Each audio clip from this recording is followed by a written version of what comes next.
할렐루야. 우리 양쪽 옆에 분들과 함께 인사하겠습니다. 믿음으로 승리합시다. 제가 그동안 한 열흘 동안 졸업식 차 외국을 다녀왔습니다. 기도해 주시고 또 많이 관심 가주셔서 감사합니다. 제가 다녀보니까 졸업을 하면서 느낀 점이 가까이 있는 사람들이 참 소중하다는 생각을 가졌습니다. 가족이 중요하고 또 저를 위해 기도해 주는 교회와 성도님들이 얼마나 소중한지를 아는 시간이었습니다. 우리 신앙에 있어서 굉장히 중요한 일이라고 생각합니다. 신앙은 예수님을 닮아가는 삶이라고 생각합니다. 예수님을 닮은 사람 중 오늘 성경 본문은 바울을 이야기합니다. 바울은 예수님을 가장 많이 닮은 사람이었어요. 그래서 우리가 주로 예수님의 초상화나 바울의 모습을 보는데, 예수님의 초상화는 우리가 종종 보는데 바울의 모습을 본 적이 별로 없죠. 바울의 초상화는 많은 사람들이 보지 못했을 겁니다. 근데 바울의 모습을 보니까 바울은 아주 키가 작은 사람이었습니다.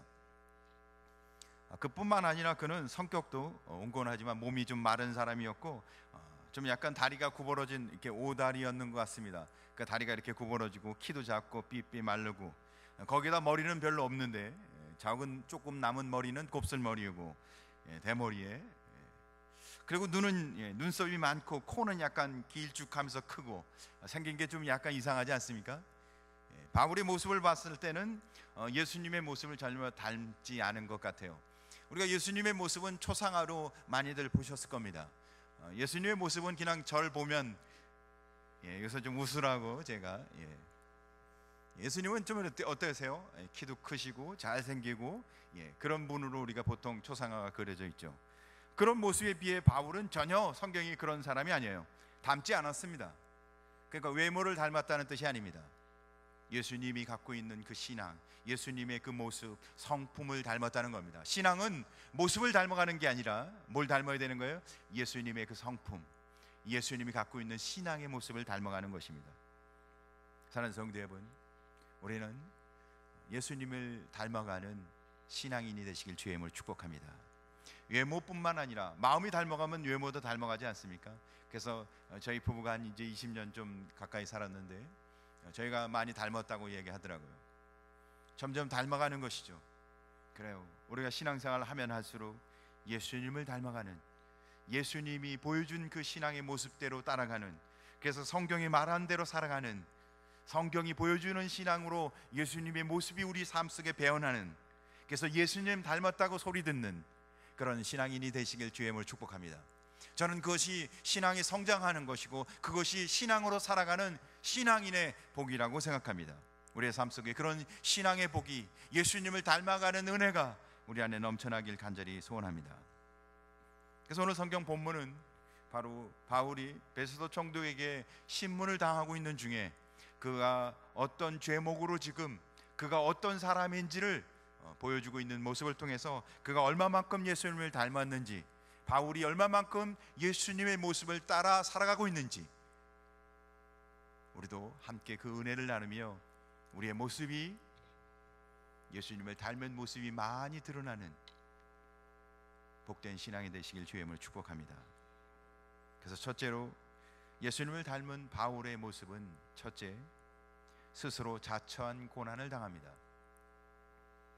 오늘 성경 11절을 베드도 총독이 바울을 말할 때, 바울을 신문할 때 바울의 제목을 이렇게 이야기하는데, 자, 한번 같이 11절을 한번 같이 읽어보겠습니다. 시작. 만일 내가 불의를 행하여 무슨 죽은 죄를 지었으면 죽기를 사양하지 아니할 것이나, 그까지만 읽겠습니다. 바울이 신문을 당하면서 이렇게 이야기합니다. 내가 만일 무슨 불의, 잘못한 것이 있고 무슨 죽을 죄를 지었다면 내가 어떻게 한다고요? 죽기를 사양하지 않겠다. 죄값을 당당히 치르겠다. 그러니까 죽기를 사양하지 않는데, 내가 그런 일이 있다면 당신들이 나를 심판하는 게 아니라 내가 스스로 그 죄값을 청하겠다, 이 뜻입니다. 그러니까 바울은 자기가 죄가 있다면 그 죄에 대해서 어떻게 한다고요? 스스로 고난을 자처하겠다고 이야기하고 있습니다. 왜요? 하나님의 뜻과 영광을 위하여, 신앙인으로서, 내가 하나님을 믿는 성도로서 그렇게 살아가겠다는 겁니다. 사랑하는 성도 여러분, 신앙인은 고난을 피해가거나 도망하는 것이 아니라 주의 영광을 위해서 기꺼이 고난을 자처하면서 사는 모습을 오늘 바울을 통해서 보여주고 있습니다.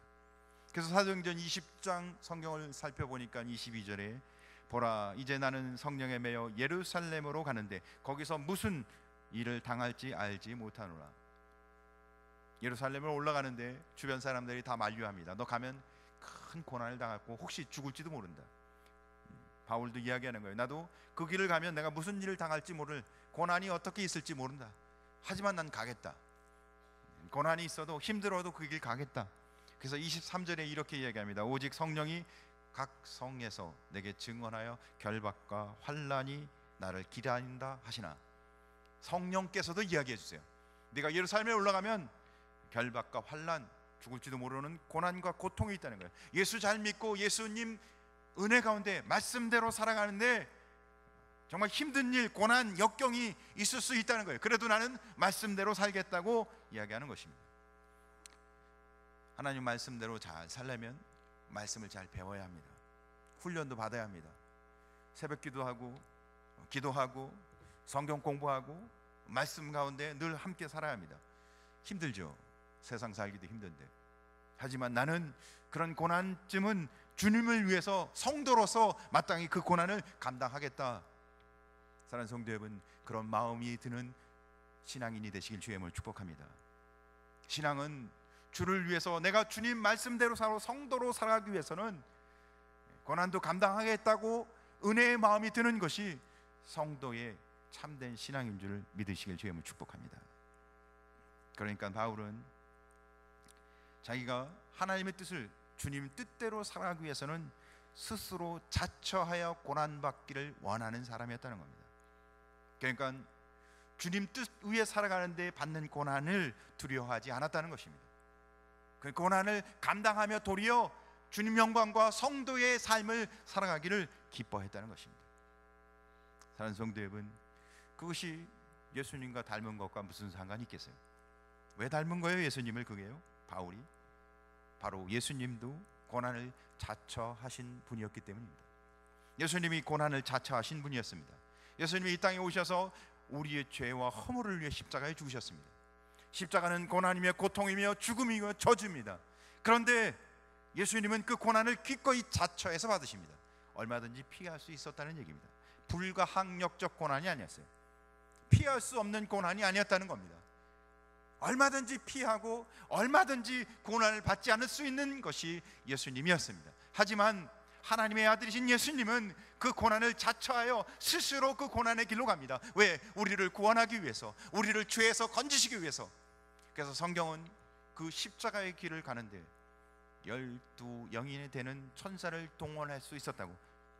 그러나 내가 그렇게 하지 않고 그 고난을 받겠다고.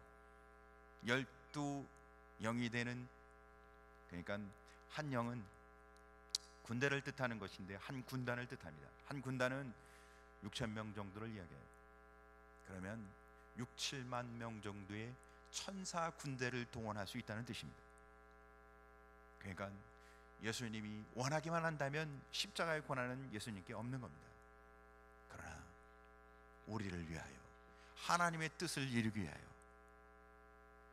예수님은 그 십자가의 고난을 스스로 자처하여 고난 받으신 겁니다. 사랑하는 성도 여러분, 하나님의 뜻을 이루기 위하여 고난을 받는 성도 되시길 바랍니다. 근데 그것이 성경이 우리에게 보여주시는 모습인데, 누구를 통해서 그렇게 보여주세요? 바울을 통해서 성경대로 사는 삶이 무엇인지를 보여주고 있는 거예요.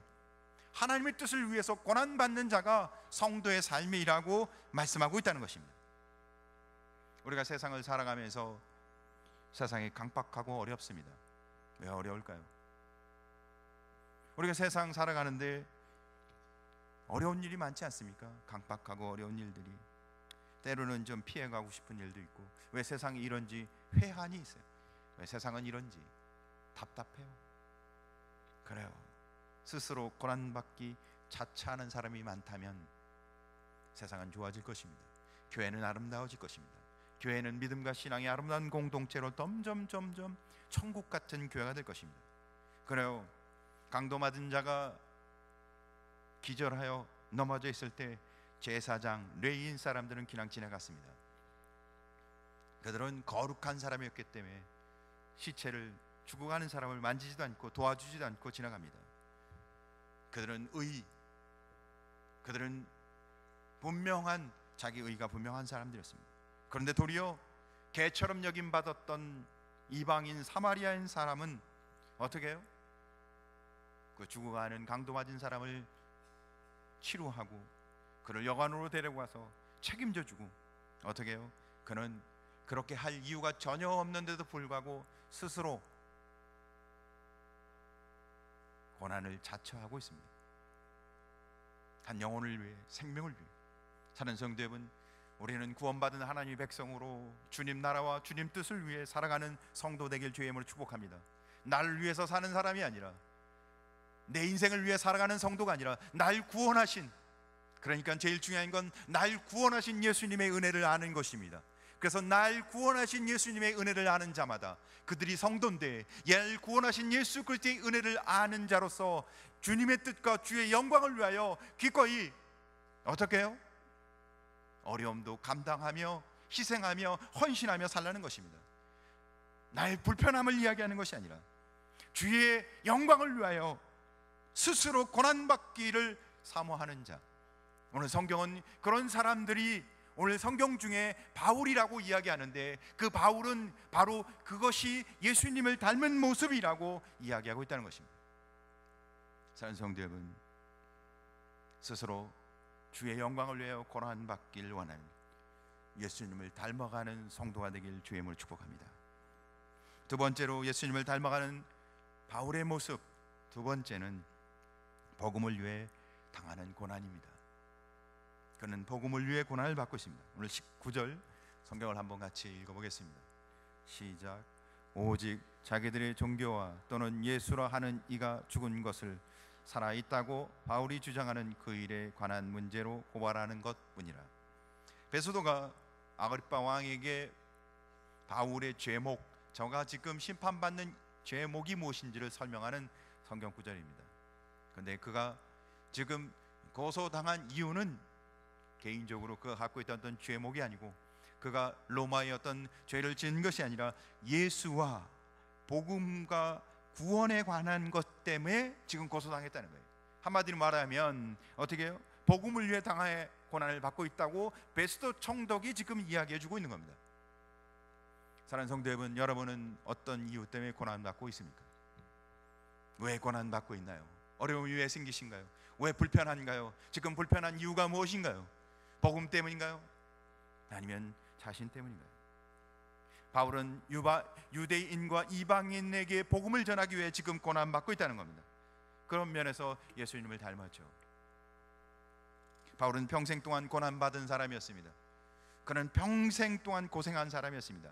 자기를 위해서가 아니에요. 자기 성공, 자기 출세, 돈 많이 벌고 자녀, 가족을 위해서 받았던 고난이 아니라 자기 백성과 이방인들에게 복음을 전하기 위해서, 자기를 구원하신 예수 그리스도의 은혜의 감격 속에서 그 일을 감당하기 위해서 고난을 받았다는 것입니다.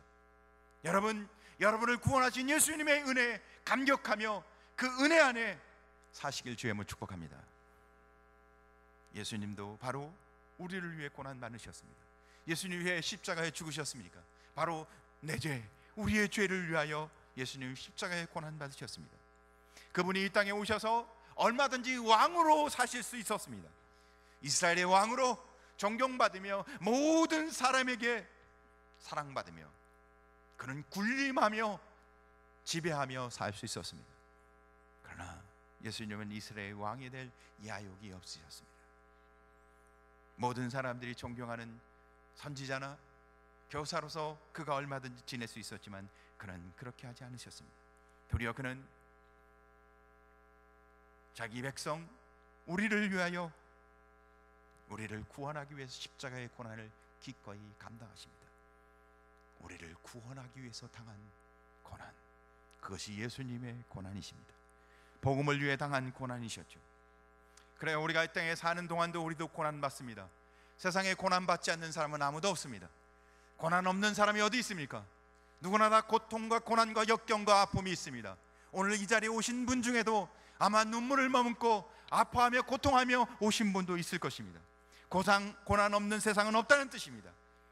말로 표현할 수 없는 고난을 갖고 있는 사람들이 무수지기입니다. 너무너무 힘들어서 자살하고 싶은 사람도 있습니다. 너무너무 힘들어서 좌절하고 낙심하는 자도 있습니다. 다 포기하고 싶은 사람도 있습니다. 견디기 힘들다는 거죠. 그러나 그 고난은 다 뭐예요? 무엇을 먹을까? 무엇을 마실까? 내가 어떻게 지낼까? 편안한 삶을 위해, 자기를 위해 당하는 고난이죠. 그러나 주님이 오늘 바울이 당하는 고난은 달라요. 뭐가 다른가요? 그들은 하나님의 나라를 위하여, 복음을 위해 당하는 고난을 당하고 있다는 겁니다. 성도는 하나님 나라 복음을 위해 고난을 받아야 한다는 뜻입니다. 예수님을 닮아간다는 것은 바로 복음을 위해 고난을 받는 삶인 것입니다. 하나님의 교회와 복음을 위해 난 어떤 고난을 받는가? 사랑하는 성도 여러분, 우리를 구원하신 예수 그리스도의 은혜 안에서 교회와 복음을 위해서 내가 어떻게 살아야 할까? 나는 어떤 삶을 살아야 하는가? 거룩한 근심과 거룩한 심령으로 살아가는 예수님을 닮아가는 참된 성도 되시길 주의 이름으로 간절히 소원합니다. 마지막 세 번째로 바울이 예수님을 닮은 모습, 세 번째는 죄 없이 당하는 고난입니다. 죄 없이 당하는 고난은 이유 없이 당하는 고난을 말합니다. 오늘 성경 25절을 같이 한번 읽어보도록 하겠습니다. 시작. 내가 살피건대 죽을 죄를 범한 일이 없더이다. 그러나 그가 황제에게 상소한 고로 보내기로 결정하였나이다. 베스도 총독이 아그리빠 왕에게 바울에 대해서 설명하는 구절입니다. 내가 저를 보니까, 저를 살펴보니까, 저를 조사해 보니까 저에게는 뭐가 없다고요? 죽일 죄가 없다는 거예요. 죽일 만한 죄가 없다는 거예요. 그런데 어떻게 해요? 감옥에 갇혀 있습니다. 죄 없이 당하는 고난인 것이죠. 이유 없이 당하는 고난입니다. 왜 우리는 이유 없이, 죄 없이 고난을 당합니까? 그런데 이유 없이, 죄 없이 고난을 당하신 분이 있습니다. 그분이 바로 예수님이시죠. 예수님은 이유 없이, 아니 죄 없이, 아무 죄도 없는데 그분은 고난을 당하십니다. 그래요? 그분은 왜 고난을 당하세요? 우리를 살리시기 위해서. 본인은 죄가 없지만 죄 있는 사람처럼 되어 죄인처럼 심판을 받고 십자가의 형틀에 우리를 살리기 위해, 우리를 구원하기 위해 십자가에 죽으십니다.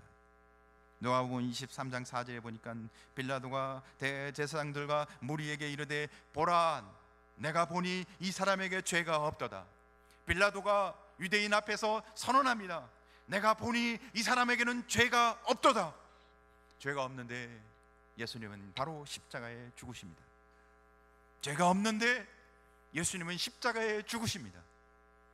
우리가 정말 예수님을 닮아가는 신앙을 살아간다면 우리도 예수님처럼 그런 모습이 있어야 하는 것입니다. 내가 이유 없이 당하는 고난이 있나요? 내가 이유 없이 고통을 당하나요? 내가 이유 없이 지금 어려움 속에 있나요? 그렇다면 반증으로 나는 지금 예수님을 닮아가고 있다는 것입니다. 사랑하는 성도 여러분, 우리는 성경이 말하는 신앙대로, 성경이 이야기하고 있는 신앙대로 살아가는 복된 성도 되길 간절히 소원합니다. 예수님은 죄가 없으신 하나님의 아들로서 그는 죄를 찾을 수도 없는 분이었는데 죄인처럼 십자가에 우리를 살리기 위해 죽으셨습니다. 바로 그 고난은 우리가 닮아야 할, 때로는 우리가 이유 없이,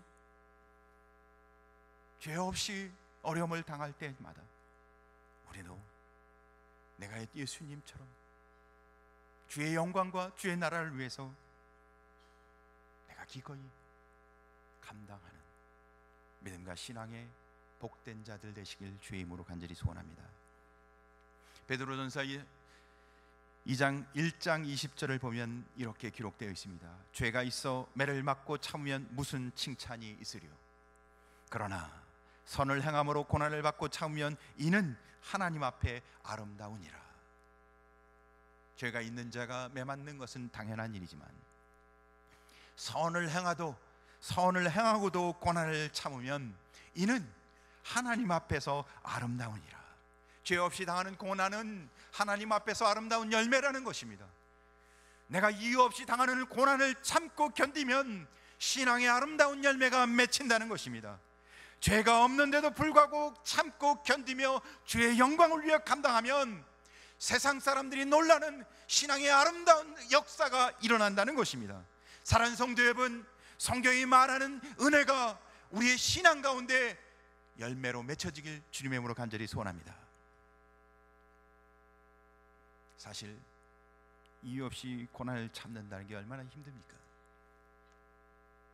아무 이유 없이, 아무 죄 없이 내가 한 일도 아닌데 내가 감당한다는 건 얼마나 억울합니까? 그런데 예수님이 바로 그렇게 우리를 위해 죄 없이 이유 없이 고난을 당하셨습니다. 그래서 성경은 말합니다. 죄 없이 당하는 고난은 하나님 앞에 아름다우니라. 주님을 닮은 고난이라고 이야기하고 있습니다. 우리가 정말 성경을 통해서 예수님을 닮아가는 삶을 살고 있습니까? 어떤 삶 속에서도 우리가 넉넉히 잘 감당하셔서 주님의 영광, 주의 뜻대로 승리하시길 주님의 이름으로 축복합니다. 골로새서 1장 24절, 나는 이제 너희를 위하여 받은 괴로움을 기뻐하고 그리스도의 남은 고난을 그의 몸된 교회를 위하여 내 육체에 채우노라. 바울이 그렇게 고백하는 겁니다. 내가 이제 그리스도를 위해 어떤 고난을 당하여도 나는 기쁘다. 왜요? 그는 이제 신앙 안에서의 복된 삶을 발견했기 때문입니다. 내가 주님을 위해 살고 주님의 뜻을 위해 감당할 때는 고난이 임하면 임할수록 내게는 생명의 멸관이 더 복된 은혜가 있다는 것을 발견했기에 그는 주님을 위해 사는 것으로 인한 나의 괴로움이 내게 도리어 기쁨이라고 고백하고 있습니다. 세상과는 전혀 맞지 않는 논리죠. 역설적입니다. 세상에는 이치에 맞아야 하고 원리에 맞아야 하고 내가 편해야 하고 기쁨이 있어야만 어떻게 해요? 편한 길이고 기쁜 일인데 바울은 그렇게 고백하지 않습니다. 성경은 우리에게 그렇게 말하지 않습니다. 주를 위하여 때로는 힘들지만 때로는 불편하지만 때로는 어렵지만 그러나 그 길을 가는 것이 그 괴로움이 그 고통이 도리어 기쁨이라고. 그래서 바울은 이렇게 말하는 것입니다. 그리스도의 남은 고난을 그의 몸된 교회를 위하여 내 육체에 채우노라. 도리어 주님의 영광을 위하여 그렇게 사는 것이 기쁨이기에 내가 도리어 내 몸에 내 육체에 고난을 채우겠다고. 사랑하는 성도 여러분, 신앙의 비밀을 깨닫는 은혜가 있길 간절히 소원합니다. 신앙의 복이, 성경이 말하는 신앙의 복이 무엇인지를 바르게 깨닫는 은혜가 있길 주님의 이름으로 간절히 축복합니다. 성경은 성공하는 것을 복이라고 말하지 않는다는 겁니다. 우리가 편안하게 아무 문제 없이 그냥 아무 일 없이 평탄하게 사는 것을 복이라고 절대 이야기하지 않는다는 것입니다. 돈 많이 벌어서 집장만 잘하고 자녀들이 평탄하게 살고 행복이 아니라는 것입니다.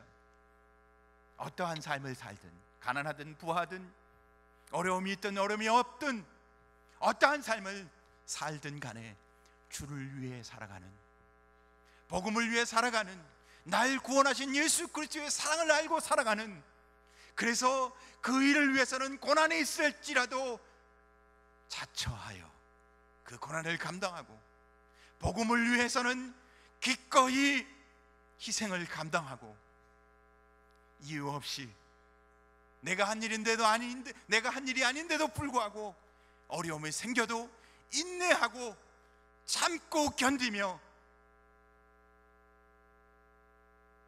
주님이 보여주신 모습대로, 예수님이 보여주신 모습대로 살아가는 성도 되시길 주님의 이름으로 축복합니다. 그 복을 누리는 신령한 은혜가 우리의 신앙과 우리의 기도와 우리의 가정과 우리 교회 안에 이루어지기를 간절히 소원합니다. 기도하겠습니다.